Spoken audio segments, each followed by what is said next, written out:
Cubs.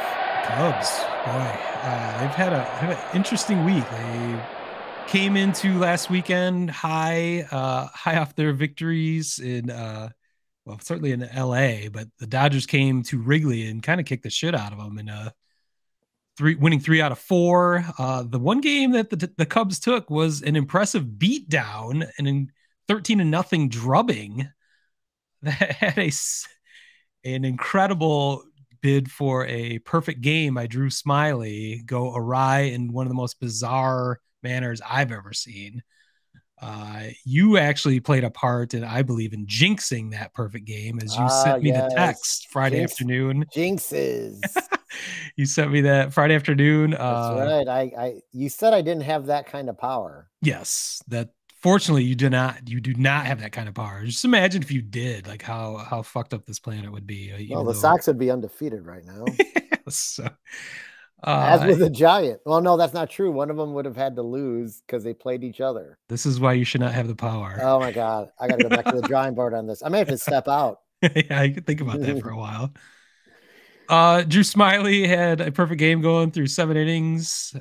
Essentially a swinging bunt by again David Peralta, who ruined one game. Was a subject of much conversation last week with the game in Los Angeles. That the only game that the Cubs actually lost, but of course it's David Peralta again with a swinging bunt where Drew Smyly looked like he may have been able to field it cleanly, and it would have been a tough play to throw him out at first. It was couldn't have been placed more perfectly, but somehow catcher Yan Gomes decided to tackle Drew Smyly for some reason. I've never quite seen anything like it.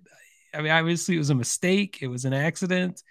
I don't know how he didn't see him there or how he couldn't even remotely control his body to get away from him, but he just ran over him essentially.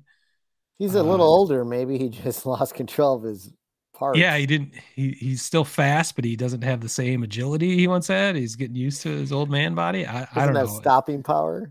Yeah, the Smiley living up to his moniker was actually laughing as he was digesting what the fuck just happened on the while he's laying on the field.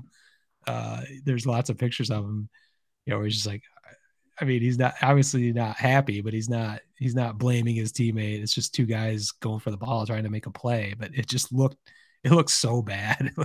It looked comical, but fortunately, it was one of those perfect game bids that was not uh, hinging. Like the outcome was not hinging on every pitch. There was a 13-0 lead at the time. So often there's a 2-0 perfect game, and if the pitcher blows it, you're kind of worried about what his psyche is to actually close out the game or what's going to happen, how Right. the relievers come in. But that was no concern in the 13-0 lead. So just an annoying way to not get history. It's just kind of a funny story now.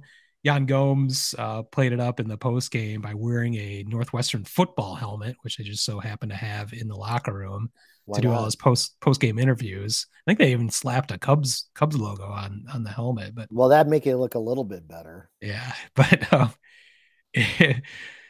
everyone had good hearted reaction to it. It sucks for Drew Smyly, but it's pretty impressive what he did regardless.